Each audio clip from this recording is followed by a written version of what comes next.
સાચું કહું ને તો ભાઈ મને બે નથી ગમતા. કેમ છો રાજકોટ? આજે આપણે આવી ગયા છીએ રેસકોર્સના ગ્રાઉન્ડમાં અને આજે આપણે પૂછીશું સૌને કે 14 તારીખે જે આપણા રાજકોટમાં મેચ થવા જઈ રહ્યો છે તેની કેટલાને ખબર છે. હવે આપણે 14 તારીખે જે મેચ થવા જઈ રહ્યો છે બરોબર, તો એમાં ક્રિકેટર આવે છે રોહિત શર્મા અને વિરાટ કોહલી બરોબર, તો એમાંથી તમને કયો ક્રિકેટર વધુ ગમે? સાચું કહું ને તો ભાઈ મને બે નથી ગમતા. પ્રશ્ન આપણે ભાઈ હાર્દિક પાંડ્યા ઓલ ટાઈમ ફેવરેટ. મજા આયા. તો કેમ છો મોટભાઈ?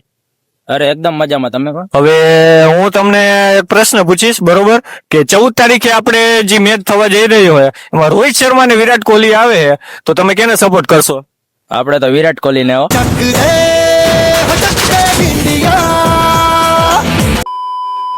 એનું કઈ ખાસ કારણ કે વિરાટ જ કેમ એમ? મને વિરાટ તો ભાઈ પહેલેથી ગમે, બાકી રોહિત શર્મા તો આવડો ભટકણ જાડ્યો એને ક્યાં અમારે સપોર્ટ કરવો યાર.